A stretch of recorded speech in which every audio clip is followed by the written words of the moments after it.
Hello viewers, welcome to Heroes TV. Your host will be Mr. Isaac Orina. Heroes TV looks into the lives of ordinary Kenyans who have actually struggled in life and have been able to make it in one way or another. So the purpose of this show is actually to encourage the young people in order for them actually to be inspired by what we shall be discussing today. Our guest will be none other than Mr. John Ndege, who is a well-traveled man, a man who has worked in various departments of the government. He's a man who is knowledgeable in so many fields, and the rest will be said by him. Welcome. Hello viewers, welcome to Heroes TV. I'm your host, Isaac Orina, and with me here is our guest, Mr. John Ndege. Dear viewers, Heroes TV looks for ordinary Kenyans. They could be teachers, they could be doctors, they could be lecturers, or even farmers back at home there. But the people who have actually achieved a lot in their lives through hard work. And our first hero, we have none other than Mr. John Ndege. Mr. John Ndege, welcome. Thank you very much, Welcome. Mr. Orina. Yes. I'm very happy to be with the Heroes TV, and I'm ready to answer any question that you ask me. So, who is John Ndege? John Ndege is actually an ordinary citizen of Kenya, senior citizen now, at 62 years old. I'm John Machuka Ndege. I come from Kisii, Bomachoge constituency, in Ibencho location. Entirely, I want to say that I'm a teacher by profession. Thank you so much, Bwana Ndege. Yeah. Maybe, having told us your name, Yeah. could you briefly tell us about your childhood? Yeah. I want to say that I started from a very, very humble background. Particularly, I had lost my parents, especially my dad. How old were you then? I was 4 years old. Yes. My father passed on through a road accident. Now, I passed on together with the late veteran politician, Henry Nyabuto. And we had a very difficult time growing up. So I grew in, let me say, with the distant relatives who could take care of me until I became what I am now. It must have been a struggle. How many were you? How many Actually, siblings do you have? four of them. Uh-huh. My 2 brothers and my 2 sisters. I see. So I grew up like that through difficult. Were you the first born? I was the second born. Even schooling became difficult. Yes. I went to relatives. I could stay with my aunts. And I could undergo a lot of mess, but because of perseverance, I knew I had no option. I had to continue. I continued until a level that I finished primary, did my certificate of primary education. In that was 1970. Oh, you can. I don't know where you were at that time. Oh my goodness. Brother Orina. That will be a story for another day. You know, I look older than you because of maybe the body. I don't know. Yeah. But 1974, Yeah. 1974, I was not yet born. You are not yet born? No. I was 1 year old. You were 1 year old? Yes, Which means your mother had already been married. Imagine. Yeah, okay, that's very good. I was born here on 10th Yeah. October 1973. 1970. That's almost the same time I was finishing my standard 7. Yeah. That time the system was 7 years. What's the 744. Yeah. Yeah. The school was the Riteke Primary School. That's where I did my CP. Then from there, I went to Sameta High School, Yes. where I finished 4 years. I completed 1978. Sameta is in Gucha sub-county. Yes. It was a good school then. There were schools that were competing with Kisii School, schools like Cardinal Tunga. And it was among the best schools anyway in Kisii. Nice. I'm not exhausted. I want to say that after primary, after completing, I did EACE, East African Certificate of Education. And you passed. I passed it very well. We were doing it Kenya, Uganda, and Tanzania. Yes. So after finishing that, because of the humble background I had, You have electricity right now, at home then. Those days. there was no electricity. Actually, we were using candles to study. Imagine. We were using candles. Sometimes even the candle paraffin couldn't be enough. Imagine. So we used to have it very rough, but we managed Okay. through God's grace. Dear viewers, you can agree with me that today's students or pupils or children have everything. Everything, and they are yet they are not hardworking. Not hardworking. Yeah, Not serious. I am telling you, Mr. Orina, we had problems, but even those who managed our country, we were slightly even better. We were lucky because there are homes that they didn't have even the candle. Yeah. Not even part of it. They were using how do we call this? They were using A team. they were using sticks to light fire, and they could use these sticks to look for something just even under the bed. My goodness. So you can imagine. Go on. So after that, I did my ESC. I could not be able to go to high school. Yes. Although I was called to a school in Western Kenya, I couldn't manage it because still, even reaching Form 4 was hectic. Yeah, so after finishing that, I went to Nairobi to look for a job. So when I was going through offices, I was so young. I was so young that even people feared they could not employ this young man because I was below 19 then.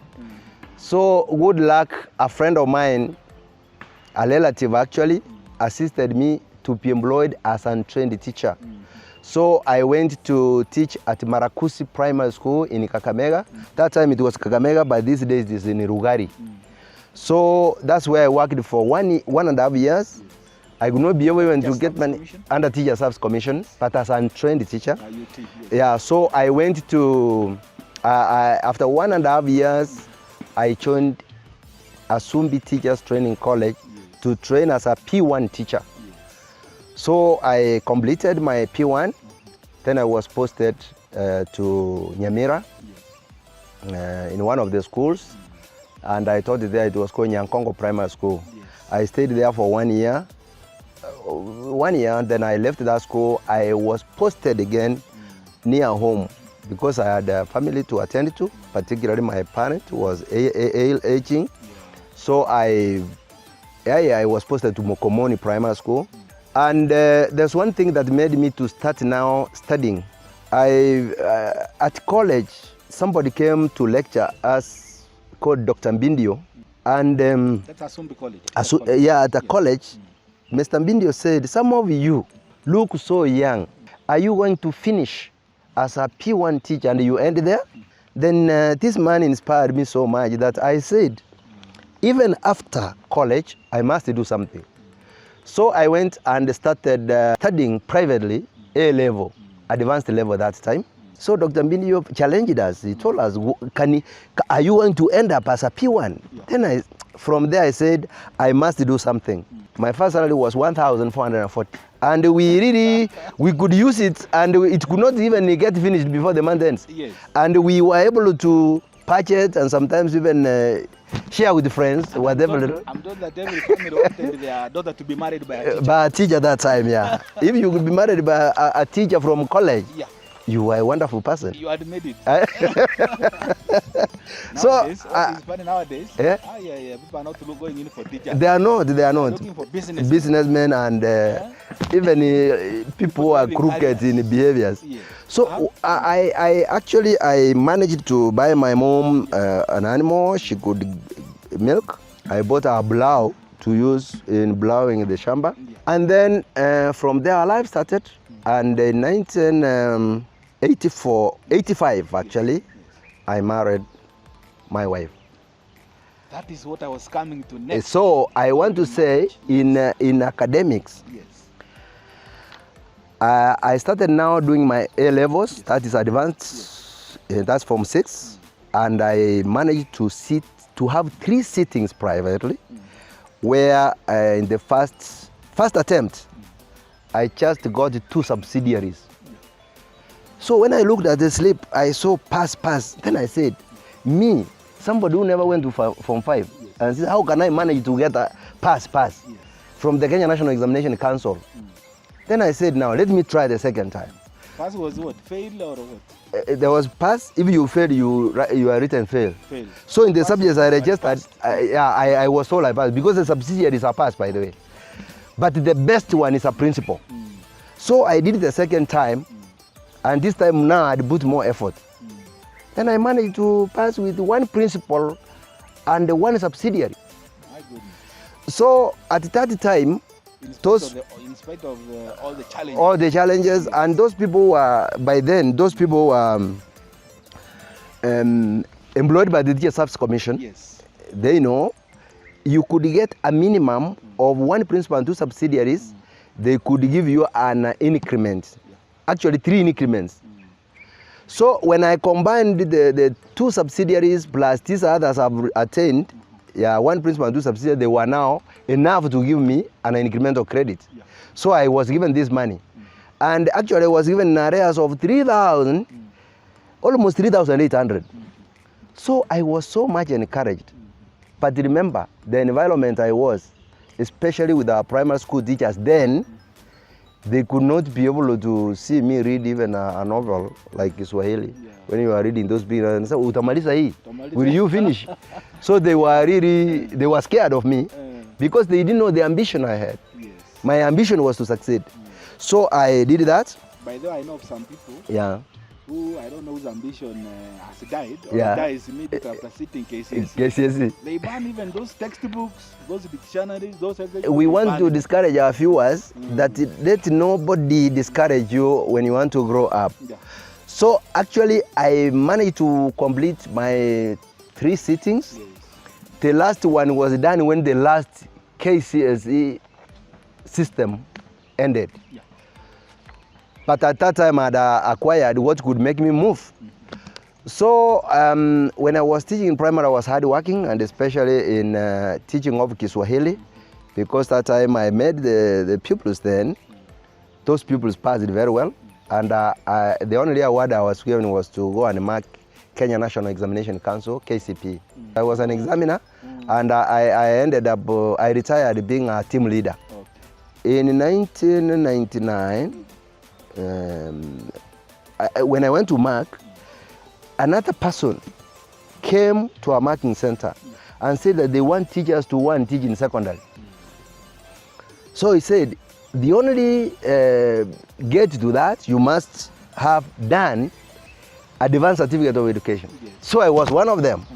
So he told us, can you apply and we see whether we can take you? Then I applied using a writing pad. That time we used to have Euro writing pads. Yeah. I wrote my application there and said I've attained my A levels, I'm capable of going to teach Kiswahili. That time there was a shortage of teachers. It was a crisis in the whole country.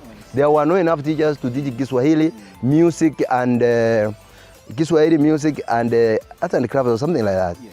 So as I applied, that gentleman came and they said the following people have convinced us that he came from KIE, Kenya Institute of Education then, and said these people you are passed. So on we were told of a date we were going to attend an interview at Moi Girls Eldoret. So immediately I finished marking KCP, I went home, picked my certificates and all other credentials, I went to Moi Girls. At Moi Girls, we did the interview and then they said we shall communicate. Then I went back, I continued working. That, in January, I got a letter from Nairobi that I've been selected to join Kisii campus, Kisii College. Then Kisii College was training diploma teachers. The current Kisii University. The current Kisii University. So I came, we started. After 3 months, this institution was elevated to a university. So we were told to relocate to Kagumo Teachers Training College in Nyeri to continue with our diploma. So we relocated. We went to Kagumo.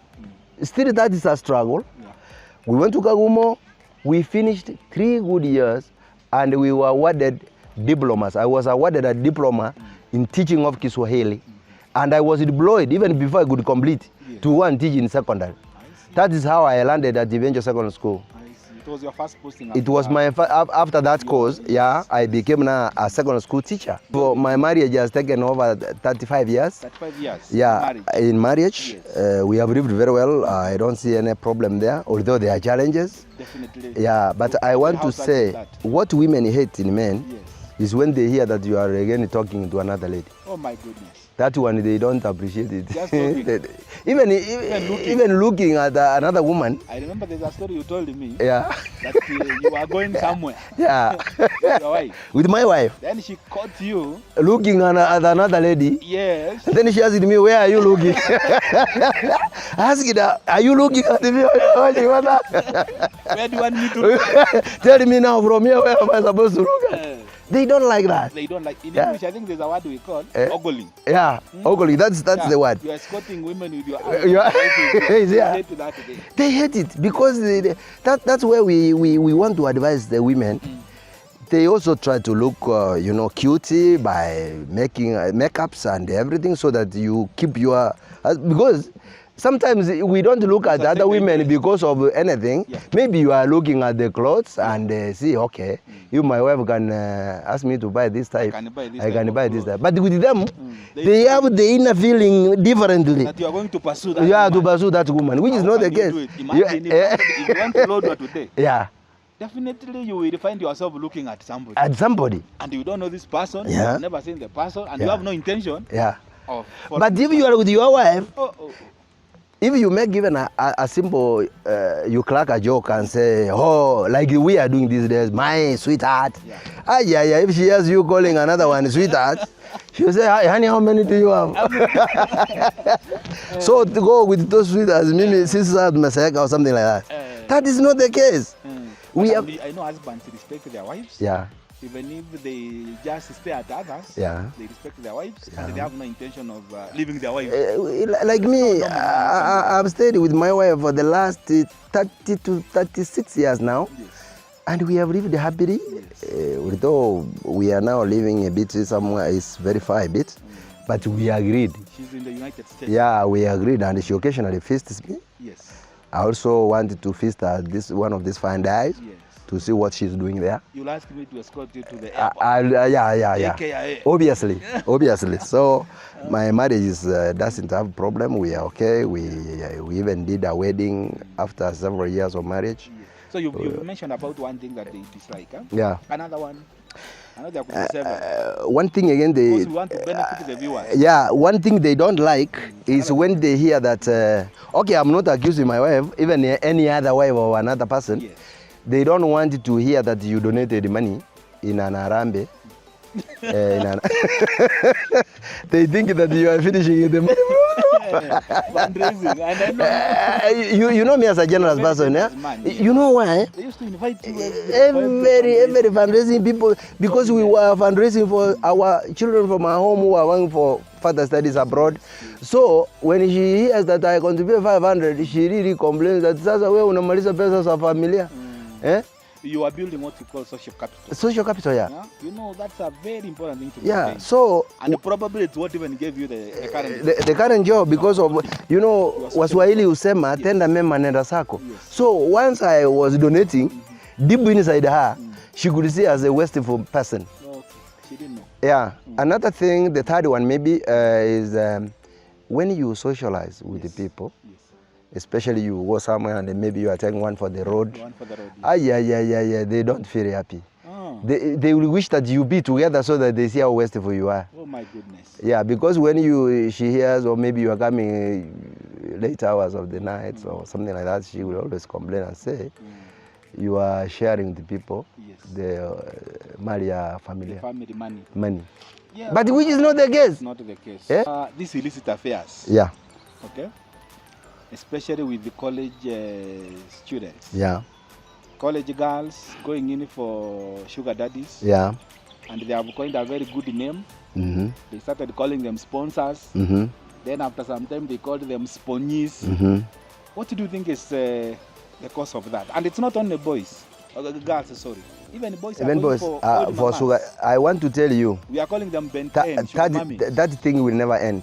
It will never end. It is as old as mankind. Yeah, because no, that it has just started recently. Yes. It started from abroad and other overseas. It has come to our country. Yes. Why am I saying that? The poverty The poverty is the major problem. The economic status of people is too low. A child comes from a very poor background. He finds an old mzee here who can provide everything. Yes. What would stop that lady from talking to this man? Even if the man is the age of the father or even the grandfather. Oh my goodness. What they want is money. Oh my goodness. Have you heard this record? Shiringi ya ua. Yeah. Tena maua. Tena maua. What does it mean?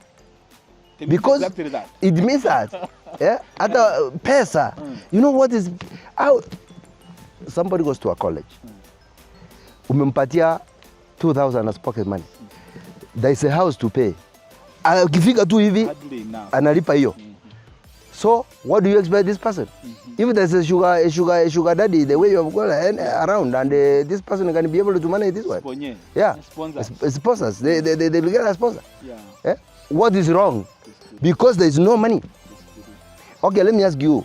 You are talking of girls in school. Even wives. You should talk about even wives. You can have your wife, you are not able to sustain her. Somebody else can come and take her from you. So you don't talk about girls. No. We are being discriminative. If you are not able to to provide, and if somebody brings meat, oh my goodness. Have you not seen it? I've seen it. Yeah. So let us not blame our young girls. You know, at 50 years, I think there's nothing we have not seen. So I want to say, Bwana Orina, lifestyles have changed. Those the way people used to live, the cultural values have disappeared with time. Yes. The economic part is the worst. But now maybe I can take you back to college students, yeah, girls and boys. Yeah. What can we advise them? Because actually, practically, they are doing it for money. Moderately, because sometimes again, I want to say that some have even succeeded, except they may not say it out. You may find that somebody has become so lucky and amemaliza hata ameolewa, hawezi kuambia the husband what this person has been had a sponsor of something. That will spoil everything. Yes. Yeah. So if the sponsors are there and they are ready to provide, other than going to fundraise, I'm not encouraging it, but I want to say, if they do it privately and they succeed, what's wrong with that? But maybe my opinion could be different. Yeah. I would maybe discourage them a bit from actually going in for sponsorship. Even me, I'm discouraging them. Yeah, because these are people's husbands. They have ruined marriages. You know, when you are being supported, there are children somewhere who are being neglected. That's my fear. That's true. But so maybe I want to encourage the parents to actually do their roles. They play their roles fully.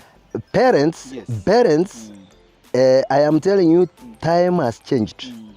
Parents may not be able to control their children because how long does this child stay with the parent? This child ameenda university for 4 months. Watakuja kubatana na wazazi nini? So what I meant is not controlling them, but providing them with resources. They should try to do that, but I am sure majority are not able to meet the obligations of their children. Yes. They are not able. They are not able. I'm telling you, Mr. Orina, they are not able. If they are able, they are not providing enough. And some universities have this work program for students who come from needy families. Yeah. I think they can make use of that. I think it's possible. They apply through the office of the Dean of Students. Yeah. They are given jobs, washing of the floors, windows, and what have you, cutting of the grass, something like that. Then they get money. They get money. That's a good move. And I want also to say that even we have left this obligation of our children taken by the church. Sometimes the churches are providing some good guidance to these people, but still it's not enough because they are guiding them spiritually, but economically they are not. So sometimes you guide somebody spiritually. We have seen this thing happening even in churches these days. The things are not done very well there. You may find that they can also contribute to get it. Because I'm asking, if people are going to church every day, every time people are going to church, where are the drugs? Where are our children involved in drug abuse, sexual abuse? Bwana Orina, I want to respond to the relationship, especially the relationship between students and among students, I want to say it should be encouraged, but to some little extent. Yes. Because this relationship may land these students into a wrong direction. So we are encouraging that the relationship can be there, especially sexual relation, because it can lead to marriage, but it should be cautionary. And the relationship between the lecturers and the students, we want to say it is not a good one.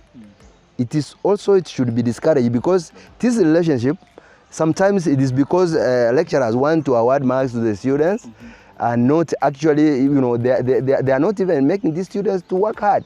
Because they know, even if I don't study, even if I don't attend lectures, I will be given free marks. And then in such a situation, I think the boy child suffers. And at the same time, you find that we end up producing half-baked doctors, half-baked teachers.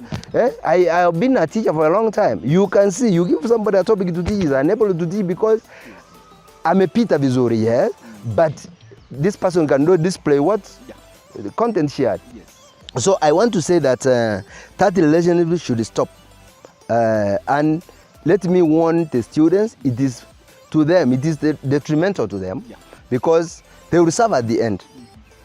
Another one is about politicians. We want to warn politicians that they should, their parents, when they were elected, they were not elected to want the big cars from streets, from the students, from colleges, with their big vehicles. They should know that they are parents, they are fathers. Mothers also should be warned, because they are also not behaving well. Literally, they are picking young boys. Yeah, they are being young, having relations with young university students, paying them, not knowing that they are spoiling them. Because this person, ikiwa amekuwa engaged with this sugar mommy, at the end, hata akioa hawezi ishi na huyu. They cannot maintain their age mates. They cannot. Yeah. Because they are used to the different environment. Dear viewers, before John concludes, I will urge you to subscribe, because it's through your subscription that we are able to bring such shows in the future. Thank you. Continue. So I want to say that finally, I want to say, let people behave in an African way. In the African context, I want to say, when people used to behave as Africans, with our cultural values, with our respect and everything, women used to respect their husbands, they used to respect, young men used to respect the old men as age sets grow up. But these days, things have changed. We are not even able to take care of our young children. We have left especially we have left the discipline to teachers who are not doing much. We have left it to the church leaders who are also not doing anything.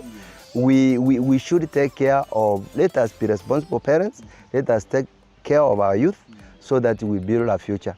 Otherwise, we may end up having a very wrong generation of wrong people. Thank you very much, Banandege.